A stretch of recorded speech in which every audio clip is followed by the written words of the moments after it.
السلام علیکم ورحمۃ اللہ. جی ناصر بھائی کیا حال چال ہے؟ دوسرا مجھے یہ بتائیں کہ جو فطرانہ ہم نے دینا ہوتا ہے وہ شرعی فقیر کو دے سکتے ہیں، تو شریعت میں شرعی فقیر کی ڈیفینیشن کیا ہے؟ اور دوسری بات یہ بتائیں کہ مثلا ہماری ایک خالہ ہے اور وہ ان کے خامند فوت ہو چکے ہیں، 2 بچے ان کے یتیم ہیں، تو ان کو کیا ہم فطرانہ دے سکتے ہیں اور زکوٰۃ بھی ان کو دے سکتے ہیں؟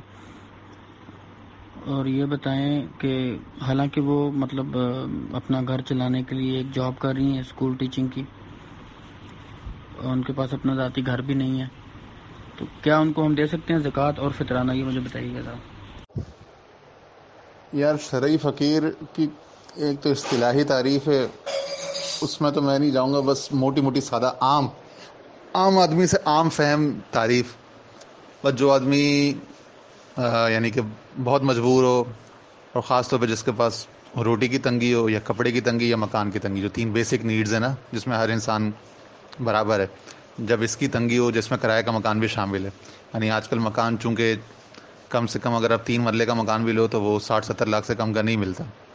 تو اگر کسی کے پاس گھر میں 2-4 لاکھ 5-10 لاکھ روپے ہیں اور وہ کرائے کے مکان میں رہتا ہے، 15-20-25-30 ہزار روپے کرایہ دیتا ہے اور 60 لاکھ نہیں بنا سکتا، تو وہ بھی شرعی فقیر ہی ہے.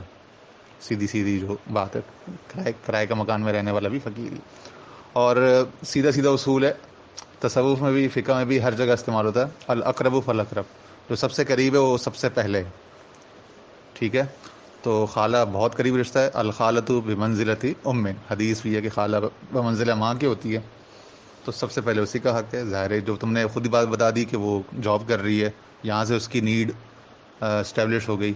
پھر دوسری تم نے بتایا کہ بیوہ سے نیڈ اسٹیبلش ہوئی، پھر جاب کر رہی ہے. ظاہر عورت مجبوری میں ہی باہر نکلتی ہے، ورنہ کوئی بھی عورت گھر سے باہر نہیں نکلنا چاہتی کہ غیر مرد کی اس پہ نگاہ پڑے، عزت دار عورت. تو یہاں سے اس کی نیڈ ڈبل اسٹیبلش ہو گئی. تھرڈ کہ اپنا مکان بھی نہیں ہے، کرائے کا مکان ہے، تو اب تو شرعی فقیر کا افقر ہو گئی، اب تو فقیر سے بھی افقر ایک درجہ اونچا ہو گئی. تو بالکل سب سے پہلے اپنے خالہ اور یہ جو قریب کے رشتے ہوتے ہیں انہی میں دیکھا جائے.